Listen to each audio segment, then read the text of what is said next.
Jenga Fett? Jenga Fett? I know you said Django, but it sounded like you said Jenga Fett. Jenga Fett.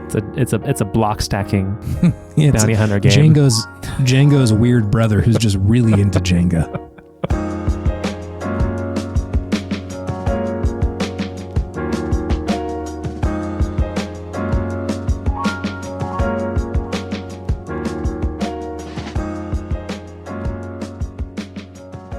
Hey, Wednesday, David.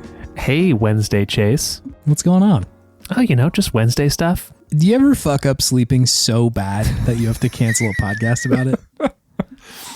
I was there with you. I think we both had a Super Bowl Sunday. Yeah. And we both had a terrible night of sleeping as a result. Yeah, I would be hard pressed to call myself hungover on Monday, but God, I was just like a sleepy little mess. Yeah.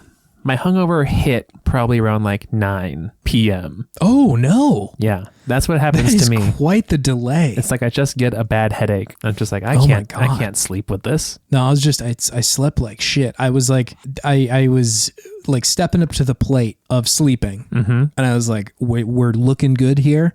This is textbook. Like took like just the tiniest bit of melatonin to like kind of get my engine started, It's grease for the sleep engine. Yeah, I like did a little stretching before bed and everything. Ooh, as I'm wont to do. Move. Yeah, you stretch out the hip flexors a little bit. Mm-hmm. Kind of get yourself like loose enough to sleep in a way that feels good. Yeah. So you're not all tight all night. Uh-huh. Put the white noise machine on. Got my white noise machine. Yeah. Nice. Yeah. Your boy's got that ear ringing all the time. Gots to have the white noise. You have tinnitus. I do, yeah. It's all that hard rock you did when you were younger. All that I'm a rocker, David. Me and Johnny Silverhand are very similar.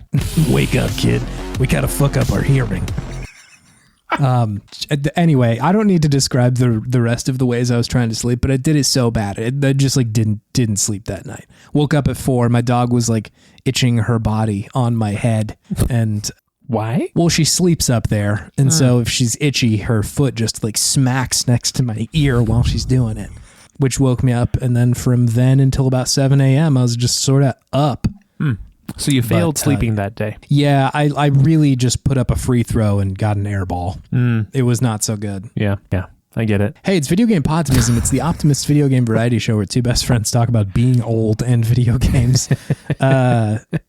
My name is Chase. And my name is David. And we're going to talk about video games. We're going to talk about video games. We're going to talk about one serving of video games. Oh, what is a serving of video games? In the context of this podcast, I think about 3 per person. I would say that's about right. I'd say that's what we average. Plus dessert, which is good games. Fills in the corners. Really put some meat on them bones. I don't know what the metaphor is right now. Meat on them bones. Bone meat. I was just talking about yesterday about how much I love bone meat. Do you mean bone marrow? No, I mean bone meat. Like meat, like right on the bone, Bone meat's got you in the ring for 3 minutes. That's what I was thinking. I'm like, bone meat would be a good wrestler name, right? Yeah, man. He's ready. He's ready. Bone meat is ready to be chomped on. Anyways. Video games. You played them? I have this past week. I think I might be coming in my underneath my normal allotment of games, my normal serving. Oh, sure. Because there was one game that I might have taken, gotten a little bit of seconds on because it was so good. But interesting. The first game I'm going to talk about, and not too in depth because we're going to cover this in a different podcast, Kingdom Hearts. Hearts, playing through it. This game, for some reason, just that slow melodic piano music that they play in the menu, it's always sends me. Like, I just get a little sad each time. It's so good. It's such a pretty piece of music, and also it is perfectly capturing what Kingdom Hearts is about. Yeah. It's like beautiful and nice to listen to, but also weirdly sad in a lot of points. So sad. Yeah.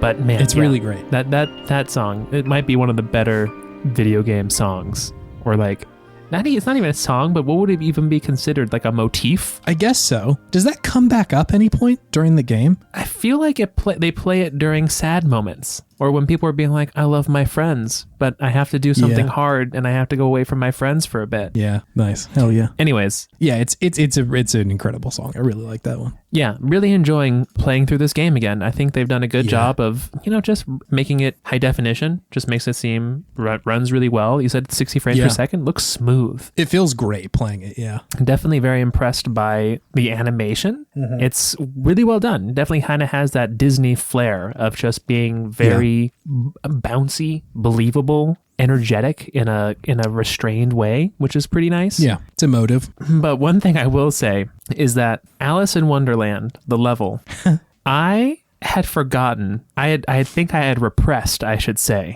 my first run through on this level when I was a wee lad. And then I get to this level. It's the first level in the game. And this music starts playing.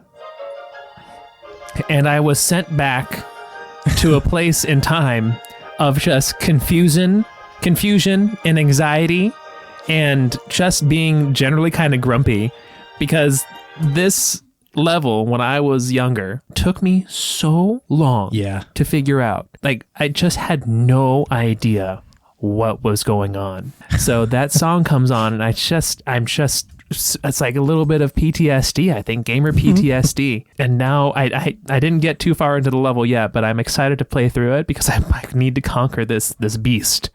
That has been, I guess, gnawing at the back of my mind for many years, just lurking underneath the surface, ready to attack me. So it's gonna be an interesting ride to get through this one. I think it might be worse than Blighttown. We'll see. Whoa. Whoa. That was my memory of it as a child, at least. Yeah. Your experience as a kid is as challenging as Blighttown is now. Yes, exactly. It's pretty easy to get lost in Alice in Wonderland, which like canonically makes sense, but still, it's a little tough. Very easy to get lost, and now that I'm playing through the level again, there are lots of shades of green and red. Yeah. Which I think probably really messed with me when I was a kid playing this level and just not knowing where to go. There's a lot of like interaction points that you have to go find, like little plants or whatever, where you're like, I need to go like feed this plant a cherry and it will like make me bigger in here or something. Which, they're not always super clear where those are, even for like non-colorblind folks. And I can see how that would be brutal. So I'm prepared to conquer my fears. This is going to be a fun one. I actually am looking forward to it, and it's just a fun game. There is something just simple and clean about the gameplay. So still been really enjoying that. But the game that I've been playing the most, and I think you can chime in on this one too, because I'm sure you've been playing it, is Metroid Prime Remastered. Oh, nice. Yes, I have been playing this. Yes, I did not have a GameCube growing up, so I never played this game. Oh, wow. Nice. And it's amazing. It's so good. It's really good. It is so good. They did such an amazing job of recreating this game with a modern graphics engine. It looks like a PS4 game, honestly. Yeah, it's pretty nuts how good it looks. It looks great on the Switch. I'm very impressed with what they've been able to do. I've also been impressed by how modern the game design feels. I mean, it's definitely like a Metroidvania in first person. And I think with how many like Metroidvanias are popular in like the indie genre nowadays, this still feels like a legitimate riff on that formula that I don't think really many other games really do first-person Metroidvanias. It still feels very fresh. I was literally trying to think about this the other day because I was like, Metroidvanias are incredibly common in 2D. Like you see that a lot. Yeah. I was like, what not even first person, but just even 3D games that adapt the Metroidvania structure are there? And like all I could come up with is like the Arkham games were one of them. Where like you got like tools to explore either Arkham Asylum or the city, and then a little bit of the Jedi game that came out 2 years ago. Fallen Order. Fallen Order, yeah, where like similar sort of thing, where like you needed certain tech to get through certain areas, but like there's not very many of them. Yeah, which is surprising because you're right. I'm totally with you that this game is like a shockingly appropriate adaptation of a 2D Metroidvania, and like the first hour or so is very much like them flexing, like, we can do Super Metroid. Like, you remember Super Metroid? We can do that one too. We were just flexing on you the whole time. Because it does the same thing of, like, you go into this, like, broken down space station with a bunch of space powers. Literally Ridley shows up. Yep. And then you have to, like, run away from it as it explodes and then go down to, like, the main area, which is, like, that's just Super Metroid, which may sound like I'm giving it shit. I'm not. I'm mostly just saying that, like, the first part of it kind of seemed like them shepherding you through, hey, we understand that 3D is different now, but this is familiar and you got this. It's more familiar than it's not. And then they kind of unload you onto the main area, which is great. It's very good. It's huge. It's a massive game. There's a lot to go and explore and see. And it definitely, I was talking about last week how a game like Tunic, you can kind of create this internal map in your head. And I feel like I'm not great at that with a lot of 3D games, but this one just really feels like it's designed to be thought of that way. You know, you're definitely, you're exploring. It's the exploration aspect of it. It's just like, what's behind this door? Let's go see. And you're just charting. You're charting the whole place. Even when you get the map, you're just like, I don't really even need to use it except when I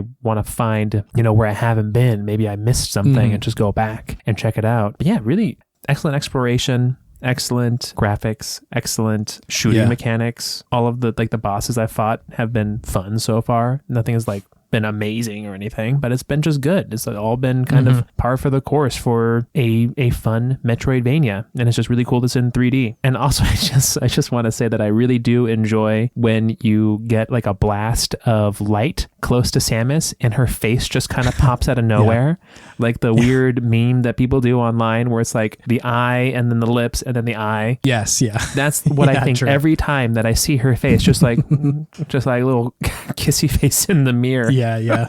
It's so funny, but it's such a nice touch. Like, that probably would happen if this happened to me in real life, and no one ever does that. Yeah. It's really great. I'm super enjoying this game. It's pretty much what I've been playing the most of. I sat down and was like, okay, I'll try this out. And like 5 hours later, I was like, whoa.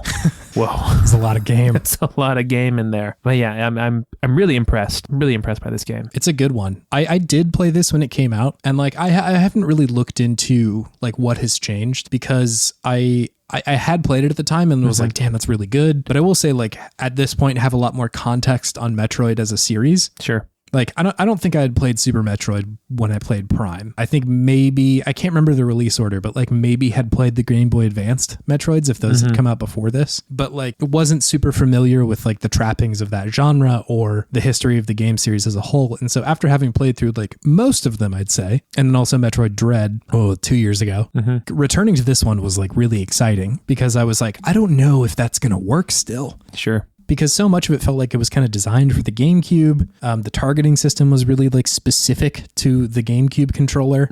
And I wasn't sure if it was going to hold up. But yeah, I agree with you that like it's weirdly still very good. Yeah. The controls are updated in a way that really makes sense. They've like essentially made a twin stick game where you can just control your like arm cannon with your right hand stick, but they also still allow you to like do lock on with the enemies, which is really all you could do a lot of the time with the GameCube, because like your C stick wasn't doing all that much. No, yeah. And so it still feels good because you're able to like the game has not totally made you just have to like, hit scan like you're in a different kind of game. Yeah. But it still feels nice to play. I was surprised that it still did, just because like I'm like, am I just gonna have to pull out my GameCube controller for this to feel right? But no, it totally feels great. It looks incredible. Yeah, I'm like really shocked at how cool it looks. And like I don't remember them changing a lot of the level design, so I think a lot of that's intact. It's just like the fog effects are different, and like how good it looks is just a little bit layered on. But I think a lot of what was in the first game is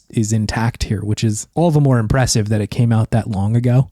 I also really loved the inventive takes that they have on stuff like just being a shooter. Like not half the game, but like a lot of the game, the way you interact with it is scanning shit as Samus. Yeah. Which is so cool. It almost treats her like a scientist in a way, where she's like going through this weird place. She's like, all right, I got to figure out what the fuck this is. Rather than, Captain Price in Modern Warfare or something, just going in, let's shoot up, dude. I don't need to scan shit. Soap, I don't want you to fucking scan anything. Just shoot the bad guys at Burger Town. Don't think, just shoot. No, I think that adds so much to the exploration aspect of it. It's like, I'm an explorer. I'm curious. How do I navigate this world and survive? Right. It's very curiosity driven, this game, as opposed to like Metroid Dread you talked about, which was, I felt like anxiety driven, which was made it very hard for me to kind of play. Yeah. This one, it's letting you interact and then take in the world as opposed, and then, you know, things don't really like jump out at you too much. Not really. No. So it's kind of a slow burn. It's good. It's a shockingly good game. They got the controls for feeling like a heavy marble down really, really good. Whenever Samus turns into the ball. Yeah. Yeah. It feels perfect. Yeah. Like you fall really quickly whenever you're in the ball. Exactly. And when you land, it's not like a, you know, kind of soft land. It's like gung whenever you hit the ground. It's like, I am made of metal. Yes. I'm a metallic object. It's good. It like there's just a lot of like game feel stuff that I think I didn't really appreciate at the time. And I think just like when did the original one came out? It's like 2002. It was early. It felt, yeah, you're right. Damn, good call. November 18th of 2002. That's like pretty early in shooter history. Like as far as like the 3D shooter goes. Yeah. You know, notwithstanding like the Doom and Quake era stuff, like that sort of next step into the military shooter, I guess. It's funny. It's 2002. That's the same year that the game we're doing for Good Games was released. Oh my God. Yeah, that's true. They feel like very different games. Very different. Yeah. Yeah. It's really good. I love this approach. I love how much it feels like it is trying to translate what works about Metroid into the 3D realm in the same way that a lot of games at that time were trying to navigate, like, what do we look like in 3D now? Yeah. You know, especially on you say that a lot in the 64 era, but it was happening in the GameCube era too. So it's really good. Yeah. It's got me pumped for Metroid Prime 4 whenever that comes out. I'm interested. Yeah. I have no idea what that is. I think there's some lore stuff. I don't really know what's going on. Again, shockingly, I don't remember a strip of this story in this game. Absolutely none of it. I am so convinced that when I played it last time, I got to the like Chozo lore bits where you scan like the walls and it would just skip right through every one of those. That sounds exactly like what you would do back then. I would be there trying to like read, and Chase would just be like, nope, need to shoot. Slamming the A button. Yeah, no, I gotta go fight the boss. Ashley Johnson isn't gonna appreciate a man who reads. I also I appreciate how quickly they're giving you upgrades in this game. Like you're getting new stuff constantly. It comes quick. Yeah. Like you immediately, not immediately, but you really quickly get the morph ball and you really quickly get missiles. And then you get like the bombs in the morph form and then a new laser and like the ability to scan different shit. It comes really quickly, which really helps the game feel like it's not frantic, but like things are happening very quickly rather than like, you know, I got to trek all the way back over there. The game is big and you do have to like move sometimes if you don't know where you're going. But if you can like kind of understand where the game is trying to direct you towards, oftentimes the upgrades feel like they're happening really, really quickly, which is cool. I like that. It is cool. Real quick. I just want to fact check myself. Ashley Johnson is the voice actress for Ellie and is not a space racist. Ashley Williams is the character from Mass Effect. Oh, the actual voice actress. Yeah, she's an actual human being, and I'm sure a decent person. Yeah, sorry. Not that one. The space racist, you know. The space racist. Yeah, Metroid Prime, good. Shockingly. I'm really glad. I'm really glad this one holds up because I was worried about it. I was like, I hope that this still lands. Yeah. No, and like, great game, and it's only 40 bones. Only 40 bones. That was a nice little surprise. Nintendo giveth on this fine day. They did, yeah. We didn't get Silksong announced, but we never will, we got a shadow drop for Metroid Prime Remastered, so yeah, that's all good. It was cool. What have you been playing, Chase? That's all I've been playing. Yeah, well, that was one of them. That was one of the games I've also been playing. I've also been playing this bizarre game called SD Gundam Battle Alliance, David. Oh, okay. Is this a new Gundam game? Fairly new. I think it came out last year. This is such a weird video game. I don't really even know where to start with it. Because the story is like there, and I have tried to make sense of it, and I have read a couple of wiki articles. Let me just read you what they describe their story as. Okay. The story takes place in G Universe, a world where Gundam canon twists and turns in ways no one can predict. To correct this world's distorted history, the player leads a 3-unit squadron consisting of mobile suits and pilots from across Gundam history, a true battle alliance. In practice, what that means is that like you get transported into this place called the G universe, which is maybe a simulation or a computer. That seems to be what that is. Oh no. And it's sort of a record of all of the events of the Gundam canon. Sure. But something is going wrong and the like events are getting fucked up. So like one character from like a totally different season of Gundam will show up in the first one and then So it's like Fire Emblem Engage. They're part of the story too. Yeah, a little bit. Like it is, but when this person shows up, they're treating it like they are supposed to be there. Sure. Like they're like, what's happening here? I don't know who you are, but I'm gonna kick your ass for this XY reason. Multiverse and of so Madness. Like multiverse so hot right now. It's closer to Multiverse of Madness than it is Fire Emblem Engage, I think. And anyway, the point of the game is that you have to play through a handful of levels, the break levels as they call them, where you go in and experience the battles as they shouldn't be with like the broken history. And then once you're done with all of those, you go back and replay them as they should be. So like how the events actually took place. Okay. Is that a fun game loop? I think so. And the reason being is that the actual game part of it is pretty fun. The Gundam combat is like very simple, but kind of button mashy and fun in a way that isn't like terrible. Is it like Dynasty Warriors? It's similar. It's not exactly the same, but like in the way that you have like a light attack, a strong attack, and like something else is similar. So like just actually the physical act of fighting in the game is cool. And you're unlocking new Gundams at a pretty quick clip, which it's very ding boy of me. Like whenever I unlock a new one, my brain goes and is that a fart? No, just electricity firing in my head. Brain go burr. It goes burr. And so like whenever a new one pops up, I'm like, hell yeah, I'm going to go use that one.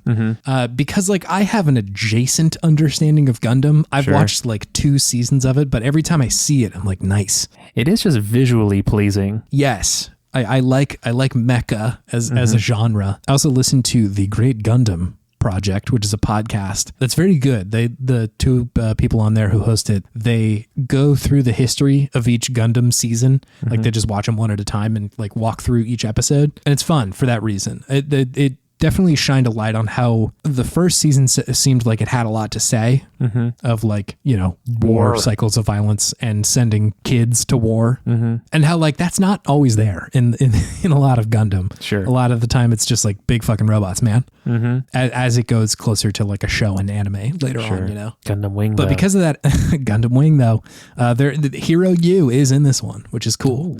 I watched Gundam Wing as a kid, but I didn't really understand a lot of it. Definitely when they were starting to get into like the PTSD and like all of the like killing people and then just doing it, but then crying while you're doing it without any emotion. I was like, that was too much for me as a child to truly comprehend. I was like, what the fuck is going on? I can't remember the name of the thing that they have in the suits, but it's like the Gundam essentially has a predictive model and is showing you the future based on like what could happen. And so like you see everything that's about to happen, and apparently like being in the Gundam is a lot sometimes. Just like experiencing all the possible futures at once is like a lot. Which I think is probably what that comes from, where like the protagonists are like distanced and cold, but also like crying because it's just like too much to be in there. But it's weird in this game because stuff like that and like the first seasons are treated like a show in anime. Also, all the Gundams are like chibi style, like they're like tiny. In this game? Yes. Whoa. Like they're the sort of chibi art style is that they're kind of like tiny and goofy and don't look like the anime versions. Okay, interesting. Which is like it's a choice. I don't like really hate it or love it. It's just sort of there. All right, well, it's visually different than a lot of other games. Also, we'll say the lighting really looks weirdly good in this game in the actual battles. It lights up those chibis nicely. I think it like they're just using like kind of a modern engine, whereas like a couple generations ago this would look pretty boilerplate, but like because just like the actual engine looks pretty good, I pop into a game like, yeah, all right, this looks believable, right? Let's like some of the vistas look pretty good. And so anyway, point being, the actual game loop is fun because I think the combat is fun, and then it kind of folds back into itself of the more you play it, the more you unlock more Gundams, which you can, test those out and try them out, and they're fun and new. And I sort of enjoy playing through media or games specifically where I don't know a lot about the property, and like a game will seem like kind of a fun entryway into that. Sure. I was excited about the One Piece game that came out recently as a way to do that, because I haven't watched One Piece before, but I heard it was not so good, so I didn't end up picking that one up. One Piece Odyssey, is that right? Yeah, exactly. Mario shows up. Mario shows up in this one. And so anyway, point being, I like this game for that reason too, of like, there's a lot of Gundam stuff I haven't seen that I'm just like, I wonder who this is. And, popping open Wikipedia while I'm on the loading screen to see which character this is, or from what season or whatever. And, every now and then you get somebody, I know who Amuro Ray is, but it feels like this weird combination of like kind of Fire Emblem, a little bit of 13 Sentinels in the way that the plot is just twisting and turning and outrageous. I don't think it's going to come together with any sort of clarity in the way that 13 Sentinels does. Sure. But it just reminded me of like, okay, there is computers and robots and the future and the past and all sorts of stuff going on.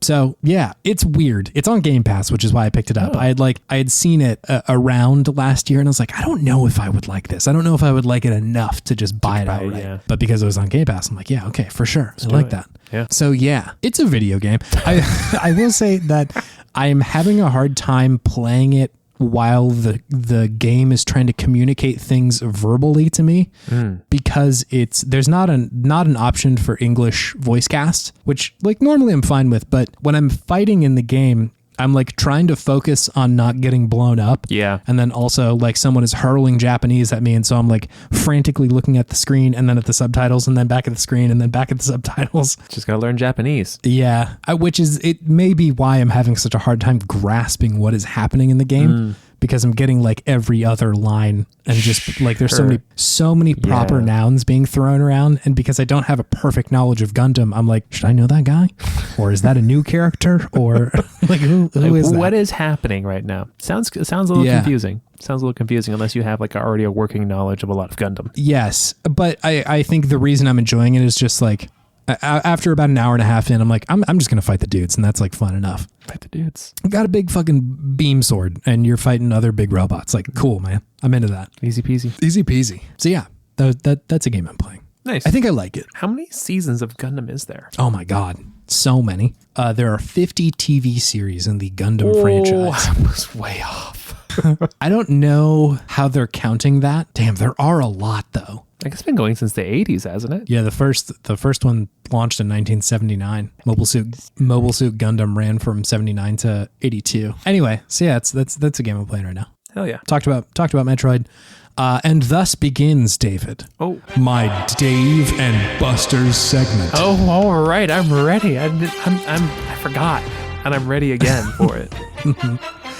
I went to Dave and Buster's for the first time. I've never been to a Dave and Buster's before. I don't think I've ever been to a Dave and Buster's either. Yeah, it seemed like something I probably should have been to before, but in Sacramento, I only went to John's Incredible Pizza, which is a similar concept, but I hadn't patronized the D&B franchise quite yet. Yeah. But it was one of our mutual friends, Hale, his birthday. And so he decided, really, hey, this one's going to be at Dave & Buster's. I got there and I was like, hey, there's a lot of video games here. And so I'm going to talk to you about those video games. This will not be an extensive segment, but sure, I would love to go over some of the games I played. Great. The first of which is called Hatchet Hero, David. Hatchet Hero. Is this like an axe throwing game? That is exactly what it is. So hot right now. There is a target down the lane of Hatchet Hero, and it sort of just feeds you on a conveyor belt plastic axes that you then have to throw, and it like sticks into the thing, into the target, and then it will grade you. If it doesn't stick, you get points if you hit it, but if it sticks, you get more points. Ooh. Which was good. It's fun to throw an axe, even a plastic one. Feels good. Did it have like a good weight to it? No, really light little axes. They did make a lot of noise when you hit the lane, which was sort of embarrassing, but you know, what are you going to do? It happens. I got my ass promptly kicked by Emily Alice. Oh, damn. She got a couple axes stuck in there, and that did it for me. I believe she got on the leaderboard for the day. Damn. Yeah. Secret talent. Has she thrown axes before? We have. Yeah, we have done that before, actually. Yeah, maybe it's a secret talent of hers. Maybe she needs to... She's got the gift, kid. Go to the lumberjack games. Whenever you do axe throwing, I don't know. Yeah, she knew how to force throw the axe even as a kid. Force throw. When she was a tiny kid racing in pods, they knew that she would be able to throw axes. She's force sensitive for axes, huh? She's axe sensitive. Axe sensitive. So that was cool. Hatchet Hero, cool game. I also played Star Wars Battle Pod. Okay. This is a Star Wars game. Cool. And I was enticed by it because it sort of looked like it controlled like that Star Wars game that like a lot of people had played in the early 2000s, where you have like the single stick in the middle. Yeah, and you do like lightsaber duels and fly planes and stuff. Exactly. Yeah. It also had a really good angle to it. Like the angle that you sat in it, it was kind of like close to the screen and angled back. So it felt like you were like really in it. Yeah. Which was pretty sick. Kind of pushed you into it. Very much pushed you into it. It had a throttle on the side too. And I was like, okay, we're talking. I like this. I played the level where you're supposed to blow up the Death Star. And I gotta say, I'm gonna be Podtimistic. I'm open with my heart. Not the best Star Wars game I've ever played. No. Okay. I was expecting to be able to kind of fly around and do whatever I want and shoot the bad guys. Really on rails, this game. Really on rails. So like the kind of middle stick is like, it's not really letting you do that much. Like you're mostly still, you're not really flying the plane. You're kind of just shooting. Aim and shoot. Which like it was fun. It was a spectacle. But like when I take my family to go to D&B and I want a pure Star Wars experience. I want to fly around in 3 dimensions, damn it. Damn you, Dave. Damn you, Dave, and damn you, Buster. I'm the buster in this situation because I got busted. Oh, damn. So yeah, that one was okay. I did blow up the Death Star, which felt good, but it was kind of a rail shooter. So like, okay. I also played Hot Wheels King of the Road. Is that how they said King of the Road in the game? I didn't hear it if they did, but it feels appropriate. It does feel appropriate. This is a racing game where you and some other people can stand around a big screen, and you all have little wheels that you control with, and so you're all racing. It's essentially just like a straight race down a track of Hot Wheels, but the attempt of the race is not to win, it's to collect the most coins, which is fun. There's a lot of like fuckery that goes on, a lot of like traps, and you can slam into your opponents. There's a little gas pedal near the bottom. You know, your boy was hitting that throttle kind of on and off like you have to in any arcade game, which gives you more boost, which was good. My favorite thing about this game, and I forgot I was going to do this, but my favorite thing about this game is that it takes a picture of you before you play. Okay. As like your profile picture for the game session. And I got a real intimidating look in my picture. So I was flexing on my opponents, which were my friends, but still it was fun to flex. Can I see a recreation of this flex? I can just send you the picture. I took a picture of the picture. So you were very pleased with this picture. I was taking pictures of all these games because I needed to remember the names of them. Sure. Let's see, just real quick, just a retcon. My favorite thing about Hatchet Hero is the way the hatchet sticks into the wall. It feels great. My favorite thing about Star Wars Battle Pod is the throttle. It felt really good to throttle. It had a little bit of force feedback in there, so when you pushed, it would shake a little bit. It's really nice. A new king is crowned, or is it? This looks like a photo that an NFL player would take for his like yearly photo or whatever it is they show when he does a tackle or something. Chase Allhart, Seattle. I play for the gamers. For the gamers. What'll be your position? Linebacker? I'm a stick man. I work on the sticks. What? Oh. Yeah, I'm a stick. Oh, the chains? Are you talking about footballs or are you just talking about sticks? I'm just talking about video games. Talking about sticks. Baby, I'm a stick man. I'm a stick man. I watched Top Gun recently, the 80s version. And stick man feels like something that would be in that version. I'm a stick man, baby. Real ridiculous movie, I gotta say. I hadn't seen it in a while, and like it's just sort of a bizarre experience. It's definitely very 80s. Very 80s. They play Take My Breath Away for like 20 minutes. It's so for 20 long. minutes? Like it's just like the scenes of Tom Cruise and Meg Ryan. Anytime they're on screen together, they're playing. Is it Take My Breath Away? What's the song? That's what I'm thinking.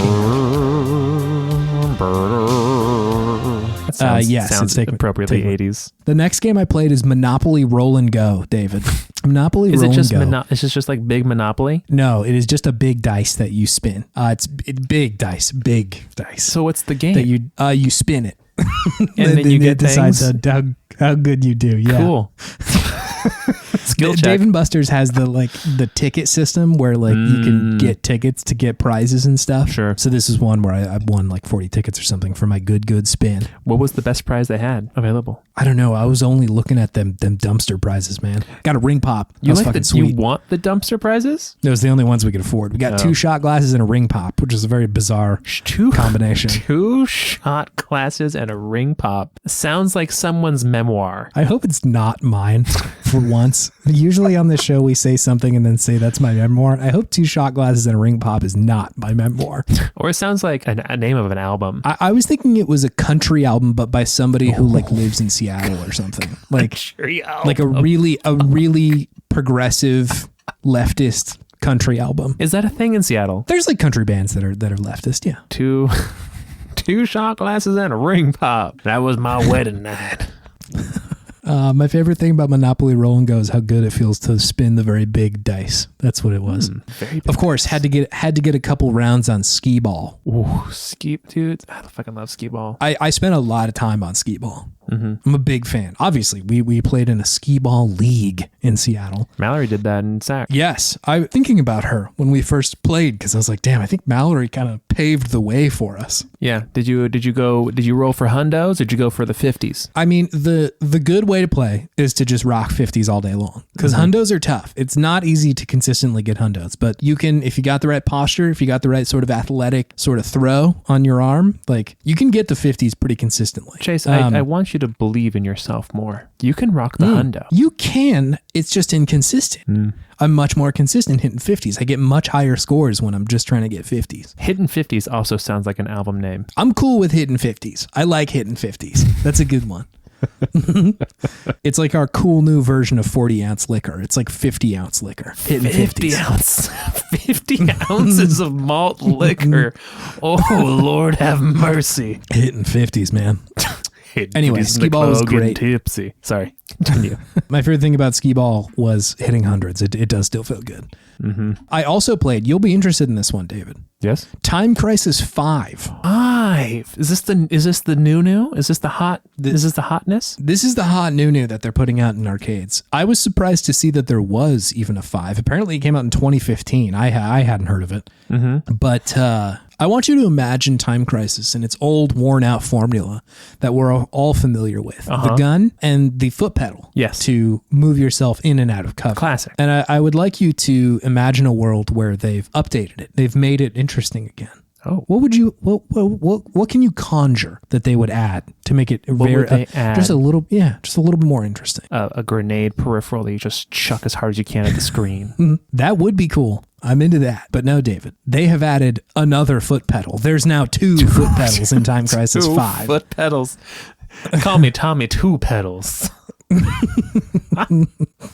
Why? What does the other foot pedal do? So I actually liked this quite a bit. In the game, at any point you can be between 2 locations in like a scene, and the game is trying to force you to flank your enemies at all times. So if you hit the right pedal, you'll move towards the right, and if you hit the left pedal, you go to the other side. And so your character sort of physically moves over there, which is beneficial a lot of the time because there's like 5 dudes on the screen. One of them is shooting at you, and 4 behind a box, just like kind of blind firing at you. But if you go to the left, you can see them all. You just shoot them right there. Okay. Which is a very fun twist on the game. So do you still hide behind cover? Do you have a foot pedal to hide behind cover too? Whenever you let off your pedal, it'll just hide you behind cover, either left or right. So you're always moving either left or right. If you let it off, so say you have your foot on the right and you're in the right-hand cover, if you let it off, you'll just hide right there. Okay. It's not until you hit the other one that you go and move. Okay. And you can only shoot while you're moving? No, you can shoot whenever. So if you have your left foot depressed, then you'll be standing in the left-hand section. If you let it off, you'll crouch. And then if you hit the right, you'll go to the right-hand area standing. And then if you let down, my old millennial gamer brain is having a tough time figuring out how this goddamn newfangled Time Crisis 5. Now with 100% more pedal. There's a lot more pedal on that one. It was good. I liked it. I've always really enjoyed the click that Time Crisis has on their guns. When you shoot, it has that real plasticky like whenever you're shooting. It's like, this is a God, toy it feels gun. great. Yes. Very fun. Really like that. Nice. And then the final Dave and Buster game that I played, David, saving the perhaps best for last. Ooh. Halo Fireteam Raven. What? What is this? Halo Fireteam Raven is, I looked this up, a game that was developed in conjunction with 343 Studios Oh my God. that was for a little while exclusive to Dave & Buster's. It was only available at Dave & Buster's. And it is, it's essentially a rail shooter, but you're in this like big Halo thing. You're in like big seats and they have sort of those like big turret sort of control guns. Like, does it look like a warthog or something? It does look like a warthog. Oh, that's tight. There is quite a bit of force feedback on the things too. So when you're shooting, it really feels like you be shooting. You really do be shooting. Essentially, the way the game plays out is that you're some kind of Spartan or something. There's 4 of you, obviously, because you can play with your friends. And you start out on the Pillar of Autumn right as it like jumps near the Halo in Halo 1. And it kind of just does the Halo story, right? Like you are on the Pillar of Autumn. Captain Keyes decides to crash it onto the Halo. You're fighting Covenant the whole way through. It is very, very fun. They give you a bunch of different Halo weapons. The battle rifle feels so good in this fucking game. Fuck yeah. Again, because the force feedback, like it just feels great to shoot it. Damn. It plays sort of similar to any rail shooter where like if you don't shoot the guys fast enough, they'll get you. They'll hit you a little bit. And so the way that you die is you just take enough of those hits. But yeah, I got to say the sections of the level where they have you like using the cannons to shoot down ghosts off the Pillar of Autumn or when you're in a warthog shooting the big Gatling gun. Sure. It just feels so good in there. That sounds pretty fucking sweet. It is really fun and totally excessive and indulgent in a way that Halo is not. Sure. Like Halo is an indulgent game, right? Like it's inherently kind of like shooting dudes and wild and crazy, but this is really ridiculous. Like really, really over the top. Shit is blowing up all the time. They are playing fast and loose with the events of the video game as a whole, but it's good. It's fun. I was playing with our friend Drew and he was just sort of screaming most of the time that we were playing. Just a lot of yelling as we're like running through these Halo areas. Sounds about right. Yeah. You do run into Master Chief at some point and he like shoots a lot of dudes and then runs off screen, which is cool. That's cool. It's great. Terrifying and cool. It's really fun. This was a fun arcade game for me. Okay, nice. And like, yes, it was the Halo IP that made it fun for sure. But like, man, they got the force speed feedback down in these controllers. Like it feels really good. Sure. They have a little light right down the middle of it too, which is like corresponding to shooting how quickly the bullets are coming out. So like you have this secondary sort of like visual indicator of how quickly your gun is shooting. It's just really good. It was fun. Very tempted to just go back and put down like $20 into that game and just beat it, play the rest of it. Cause we only got to like level 2 or 3 or whatever. It was good. It was a fun one. I want to play that. I need to find my nearest Dave and Buster's. You got to go bust one up, man. I gotta go bust. Get I gotta go bust it. I mean, you are David, so you really just need. I should get it for free, and my last name starts with a B, so it's really my restaurant. Hello, I am David B. Yes, I am David B. The B stands for Buster. You bring the Dave, I'll bring the bust. This sucks. This is all sorts of bad. It's just a bust of David. Oh, I like that. That is the Buster. That's the Buster. David's bust. Anyway, this will bring me to my optimistic. Thus concludes my Dave and Buster's segment. You gonna put in some like air horns on that or something? I think so. I can sort of feel when there's an edit coming, and like I can just sort of lower my voice and put some reverb on it, and that'll kind of make a bit out of it. Anyway, this will bring me to my Podtimists thing of the week, David, which is force feedback. Ooh, I mean, yes. Haptics, some people say. Yeah. Haptics. This is a cool thing in video games when like the controller is doing something in there to kind of indicate what you're holding on to. That controller be doing something. It'd be doing something. Time Crisis, I think, was one of the first games that like I experienced that with like kind of the gun doing the little click on the back of it. Yeah. It does like the little click back, right? Yes. Yeah. To kind of indicate that, yes, you just did a shoot. But also weirdly, I think like in the PS2 era, I got like a kind of a nice steering wheel for one of my birthdays one year. Oh, yeah. for Gran Turismo 3, I think. A-Spec. Yes. And it had really good, it was like a Logitech one, and really good force feedback on that thing. It really felt like you were driving in that bad boy. Absolutely. Which like I really, really appreciated. And you see this a lot more in games now, like the stuff in the like PlayStation 5 controllers, you get a lot of like haptics in that one. The Switch Joy-Cons, you get a lot of like really interesting rumbles going on, which like genuinely help a lot of the time. I do like it that the game is able to communicate things to you about what's happening in the game that aren't strictly visual, which it's cool. I really like that. Hell yeah. Do you have something fueling your sense of optimism, David? I do. What is it? Samus Aran. Hell yeah, dude. Cool character. She's just cool. She's so cool. She's great. She's way cooler than Chris Pratt, that's for fucking sure. But I feel like she has this like mystique about her that is very similar to like a Boba Fett. Yes, you know? yeah. She's just mysterious. She doesn't say shit. She just gets shit done, and she has a cool ass suit. She's just tight. And like every time, like I said, like when you blast something and you see her reflection in her visor, she's stone cold. She is all she doesn't give a shit, business. She's not like emoting. She's not scared. She's not happy. She's not sad. She's nothing but a bounty hunter. It's just tight. Yeah. She's a cool character. It's cool. I'm really enjoying this game and being her. It's tight. They do a great job with her. And they do a lot with very little. You know, like they don't give you a lot on Samus, but like you really do get a lot of like an understanding of who she is, even though she's like a silent protagonist. I think especially in Metroid Dread, the most recent Metroid, like she seems just like above it all and just like, fuck this. I don't want to be here anymore. Yeah. She's not scared. She's just over it. Yeah. Like she'll do like a really cool thing and a monster just totally gets dispatched and it's like, all right, whatever, dude. Oh yeah, when you beat that, I forget which one it is. It's a character that occurs in a lot of the Metroid games, but he's like in the bottom of that level in Metroid Dread, and she does some like crazy backflip and like kills him and just like walks away. So cool. Kraid, is that what it was? Yeah, I think that's the one. The big dinosaur looking big dude. dino guy. Yeah, he was a pain in the ass too. He was tough. Yeah, he was tough. It's hard. I almost said Craig. Craig. It's not Craig. Craig, the big dinosaur guy. This is the boss battle. Craig. Hell yeah. Samus is cool. Samus is super cool. I love Samus. She's great. Yeah. I want more Samus games. And like the weird thing about Samus is that I play her games and I think to myself, would I want her to actually talk and have characterization? The answer is no. Like I don't need them to, I don't think so. Kratos Samus. You know, I don't need her to have like this arc of self-reflection and change. I just need her to be a cool bounty hunter, and that's it. No, I think Boba Fett is a good comparison, especially for the game we're talking about. Oh yeah. But because like Boba's just kind of cool, and that's enough. Like I definitely don't. In the original trilogy, that's all he was just a cool suit and just a badass. It's just like, all right, cool. That's enough. That's it. Yeah, we're done. It also speaks to why Other M was such a bizarre experience because she's a totally different person in that game.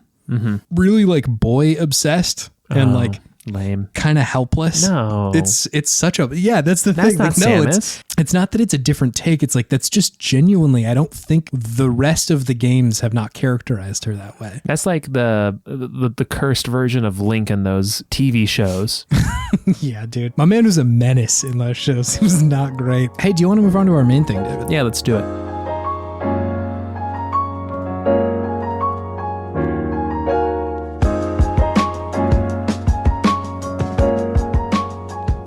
Hey, check this out.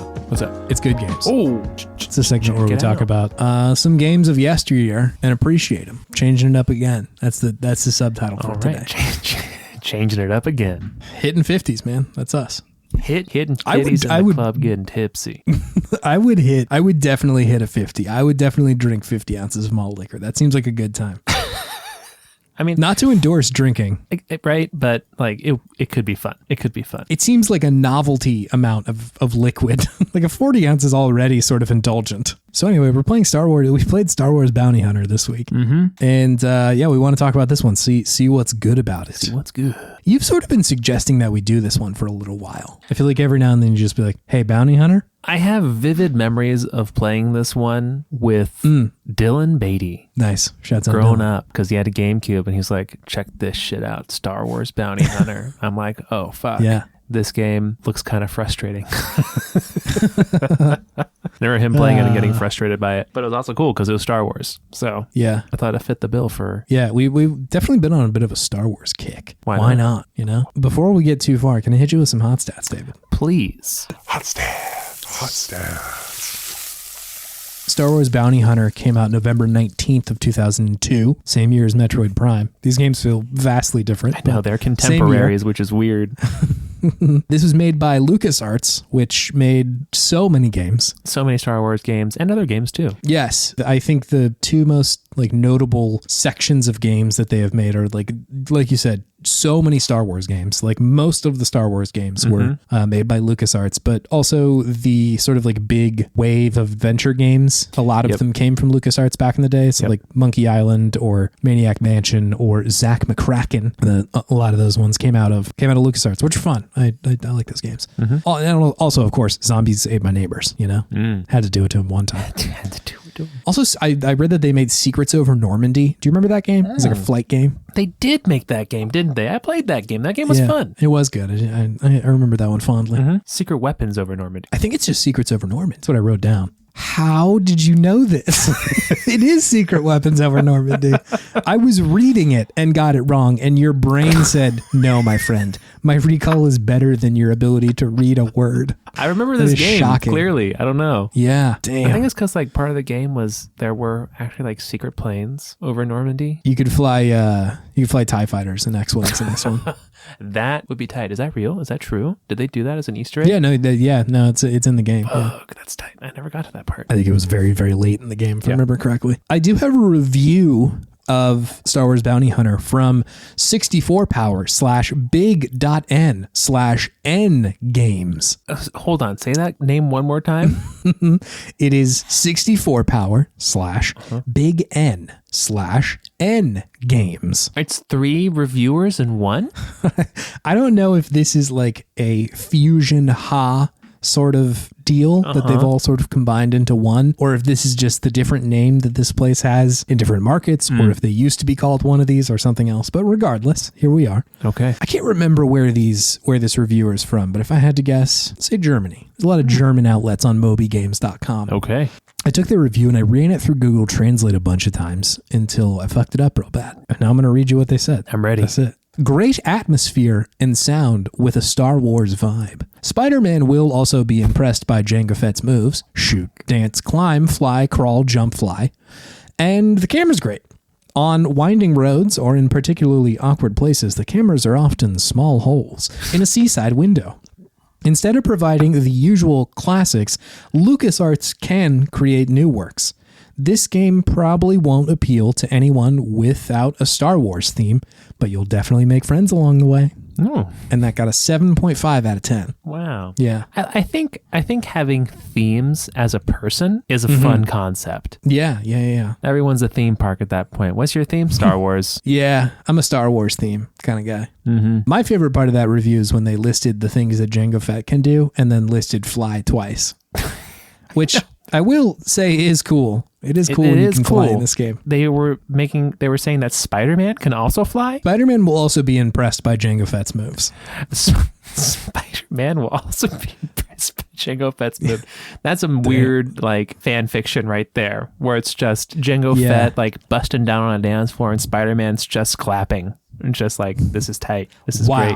I am impressed by those moves. I am impressed by those moves. It's a very 2002 review in that Spider-Man was just one of the hottest things at that very moment. I mean, I think they didn't the new Spider-Man 2 game come out then, or did Spider-Man 2 come out in 2004 or some shit? Came out in 2004, the game, but Spider-Man 1, the movie, had already come out, so I still think Spidey was there. Oh no, Spidey was huge. Spidey was huge in the early aughts. Could you tell me what this game is, David? Yeah, this game is a Star Wars themed game starring Jango Fett in between episodes 1 and 2. That's where this game takes place. 2 and 3? No, yeah, you're right. 1 and 2.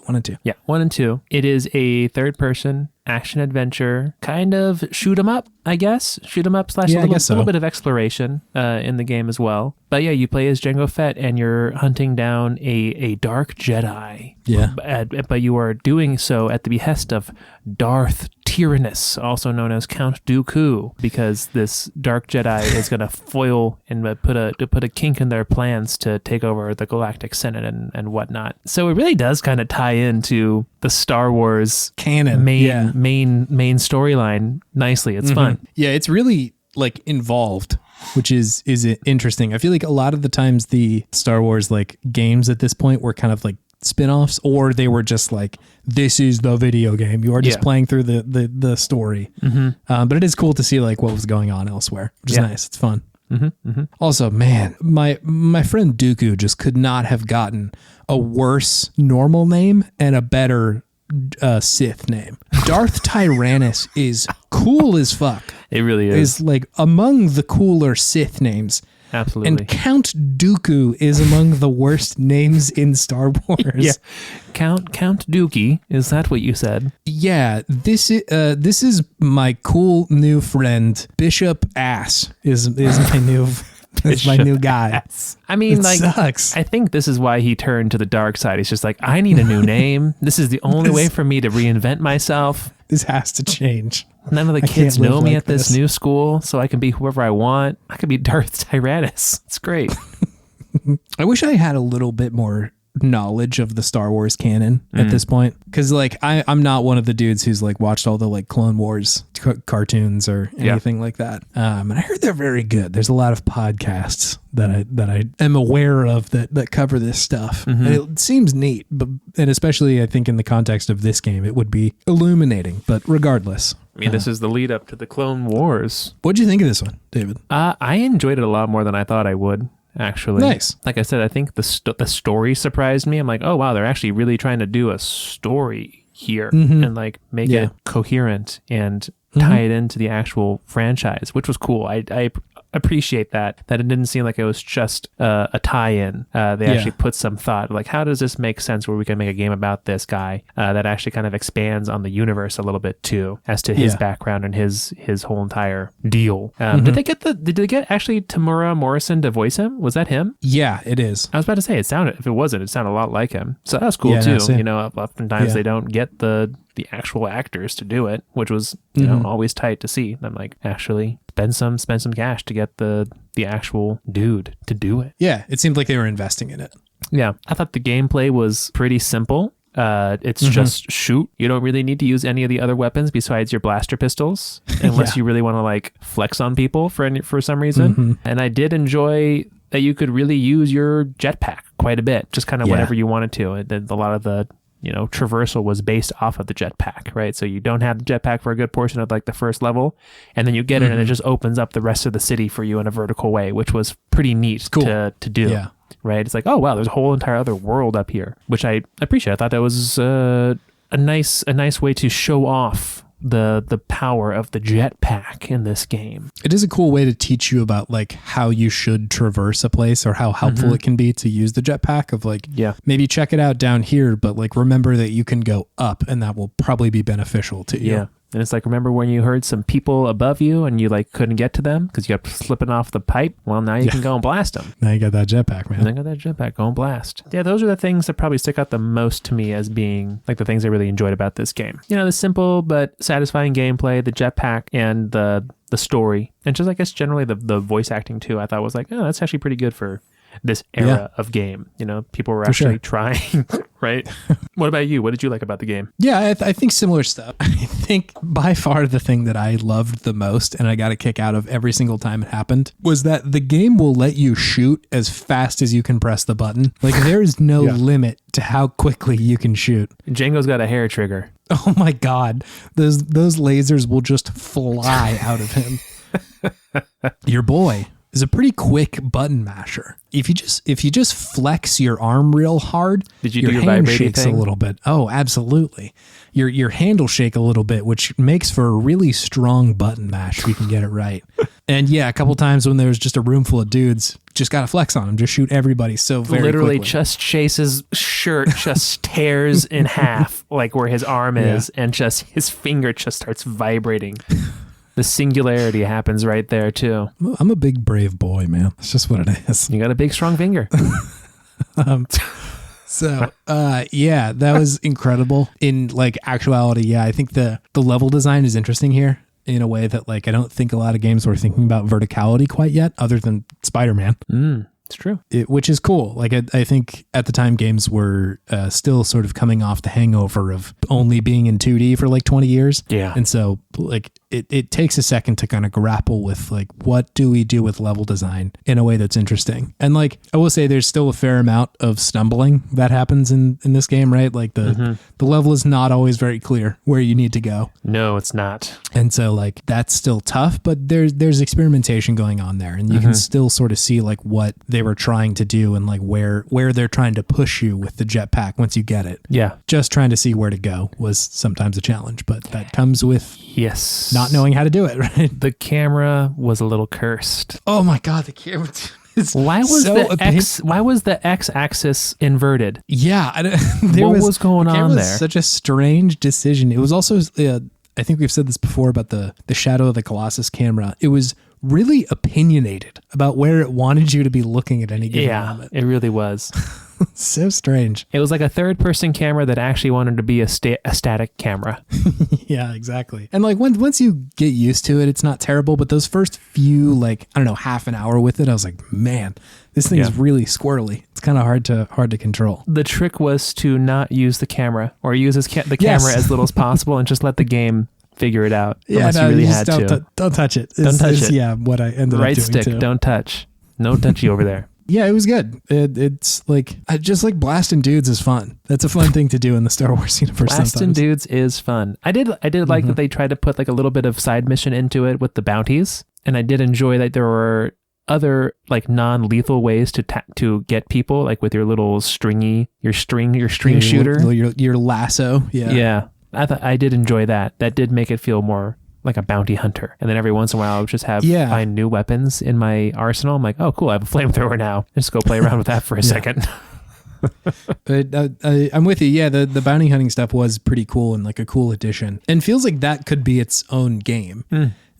Just that part of it of like wandering through a crowd to try and like identify the person who has a high bounty on their head and then catching them. That could be a game unto itself. Assassin's like outside Creed-esque. of kind of, yeah, right? Like it seems like that was kind of an experiment that I thought could have more fruit if they had like dug into that a little bit. But it's also 2002, man. Like people want to shoot the bad guys. It's true. And scan the bad guys. Another bounty hunter with a scanner in this game. Scanners were hot back in 2002. I didn't think the scanner was quite as useful as it is in Metroid Prime as it is in this one. Certainly not. But it was like still nice to have, like if you wanted to get some details on some low life scum and just be like, okay, he's worthless. It is interesting that they let you explore and kind of interact with the world that way, even though it was kind of shallow, but still fun. Yeah, no, I agreed. It adds a little bit of depth to the game rather than just being like, shoot the bad guys. Yeah. Go fight the bad guys. Yeah, exactly. I don't feel like there's a lot of games in the Star Wars universe, and I may be totally fucking wrong here because there's about 1,000 of them, but like there's not a ton of games that they're just like, yeah, you're just kind of a bad dude in this one. I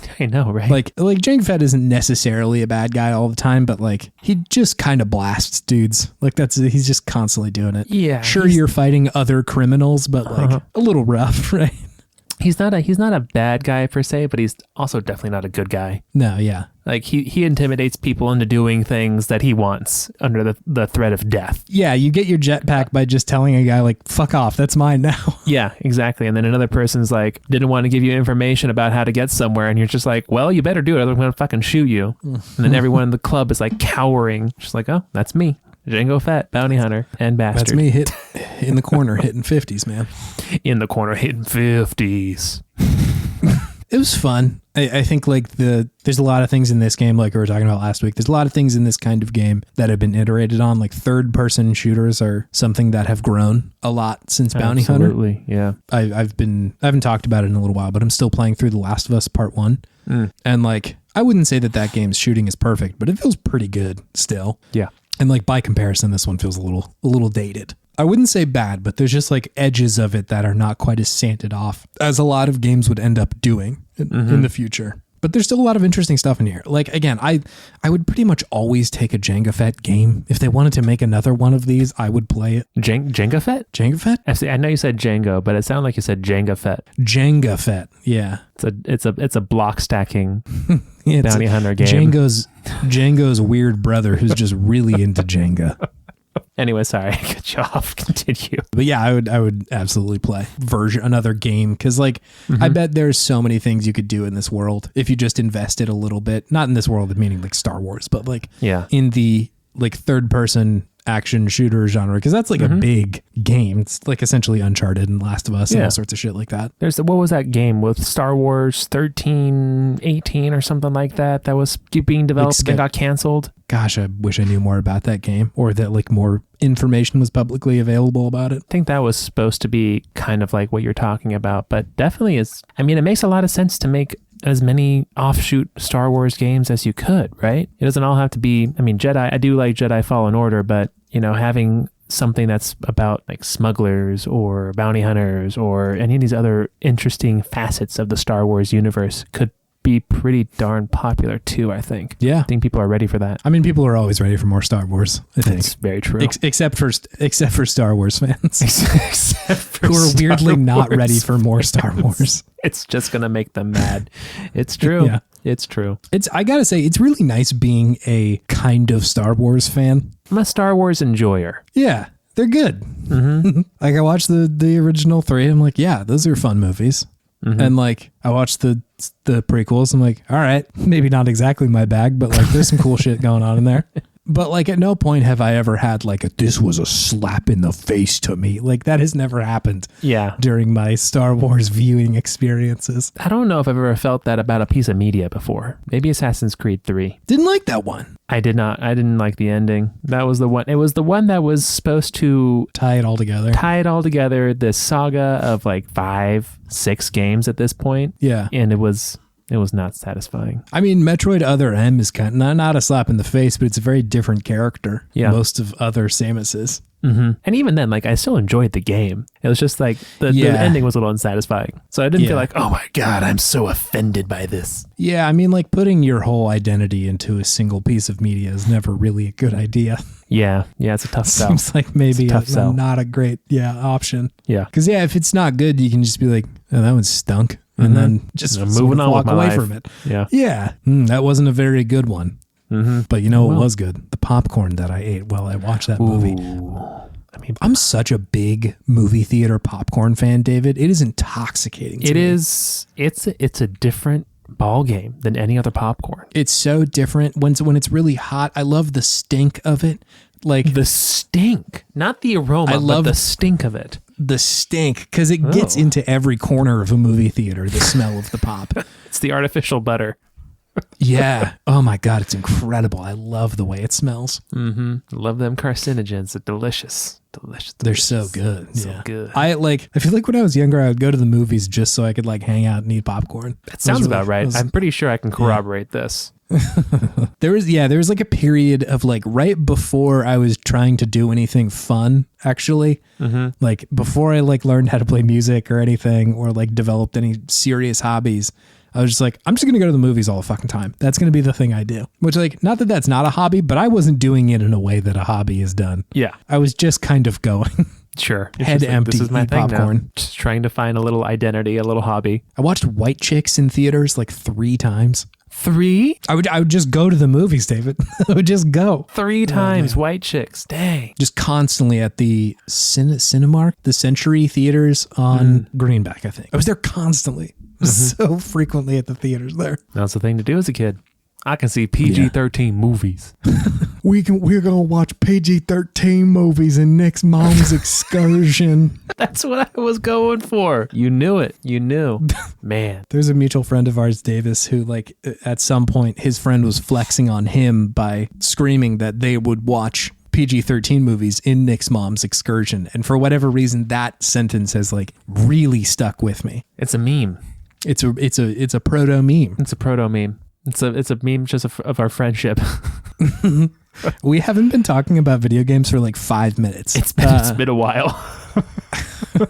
Do you have anything else to say about Star Wars Bounty Hunter? I don't. I enjoyed it. It was a silly little fun game. No, I think that's pretty much it. Yeah, it's like not going to return to this one or like, fire it up on a rainy day, but like it's cool for what it is. Yeah, it was made well. It's interesting. Yeah, it's fun. I would like a new one. I'd play a new one. Boba Fett Bounty Hunter. They just did the Boba Fett TV show. Might as well. Put Pedro in it, man. Put Pedro. Oh, a Mandalorian game?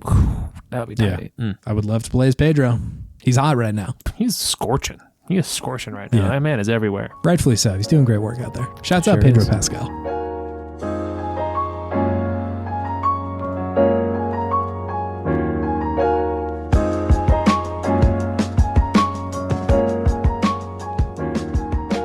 If you would like to find our social media accounts, suggest a game, check our backlog of episodes we've done with all the podcast art that Chase has so lovingly crafted. Yeah. You can visit podtimism.com. It's the one-stop spot for all of your podtimism needs and wants, baby. So check it out. Come on down. Sounds like a commercial for the mall. I know it's getting a little greenback lane over here, but yeah, it's our website. Go check it out. It's cool. Yeah, it's got some good podcast stuff on there. If you want to really help us out, you can leave a review on whatever podcast app you use. We really like it. It helps us out, and we should also just like reading the reviews. It's fun. It's fun for us. Yeah, it's fun for us to go and see what's on there. Thank you, Scout Wilkinson. Thank you, Scout, for the beautiful podcast art. It's always great. Yeah. It represents the show so well. We love it. We love being the Sunflower Pod. It's great. And I will say, her commissions are open right now. Whoa, that's rare. I think that might be the first time we've ever said that on the podcast. She's only got 3 slots left. So you got to get in there while the getting is good. All right. Yeah, she's in demand. So best of luck to you. Yeah. Shouts out, Scout. Shouts out, Scout. Also, if you want, you can shout us out to some of your friends. To spread the word of the podcast, of Podtimism. That's probably the best way for this cast to grow, and we really appreciate you if you would do that. Yeah. Also, thank you for spending your time with us. Mm-hmm. We really appreciate it. There's so many other things you could be doing with your ears at this moment, and you've chosen to listen to this podcast, which is pretty cool. Yeah. We really love it. We love doing this. We love talking about games. This is something we'd probably do even if people didn't listen. So it's just cool that people are interested. So yeah, thank you very much. Yeah, thank you. We deeply appreciate it. Mm-hmm. More people are listening to it as always, so that's cool. It's cool. Watch out, Joe Rogan. We're coming for you. Yes. Sorry, Rogie. Get in line. Sorry, Bro Jogan. Oh man, I wish Bro Jogan didn't make me laugh as much as it does. Bro Jogan sounds like a Star Wars character, actually. It does sound like a Star Wars character. It also sounds like Joe's like canonical name. That Joe Rogan is a name he made up, but Bro Jogan was his real name. Bro Jogan was his lizard person name. And when he slithered to the surface to host Fear Factor. A podcast. Fear Factor, not even a podcast. That's when he first surfaced. It was Fear Factor, wasn't it? Yeah. My name's my name is Joe Rogan. That's why they had all sorts of nasty stuff on Fear Factor. It's just like what he brought with him from the underground world. It's like, here's some pig uterus for you all to eat, you stupid humans. Oh my God. Yeah, he just thought that was like normal shit. He's just like, I thought we were having a potluck. This is twisted, Joe. Oh, all right. Well, put me on the air or something. Mm-hmm. Give me a TV show, Bro Jogan. Anyways, Chase, do you have any video game wisdom for us this week? I bet I do. A really cool way to develop your personality, gain some new outlooks on life, is to go with all your friends, get somebody's cool mom to drive you around, and watch PG-13 movies in Nick's mom's excursion. Nick's mom. The cool mom is specifically Nick's mom. Nick's mom, ideally. But we'll take any cool mom. Mm-hmm. Anybody who's willing to drive me around and watch, what is a PG-13 movie? From that time period? And let me watch What a Woman. What Women Want. What Women Want? Yeah. With Mel Gibson? With Mel Gibson. That movie is so shit. How do you remember this shit? That movie is so bad. It's it's like exceptionally sexist if you've ever gone back and watched it. I have not, but I really believe you. It's like if what men just assume women think. It's a lot of stereotypes. Yeah. It's bad. Yeah, for sure. It's bad. That will watch or let me watch 8-Legged Freaks from 2002. 8-Legged Freaks. Whoa. I watched that movie a lot. You watched that movie a lot? Yeah, I did. Why? It was a weird one. Was it good? I think I just had it. No.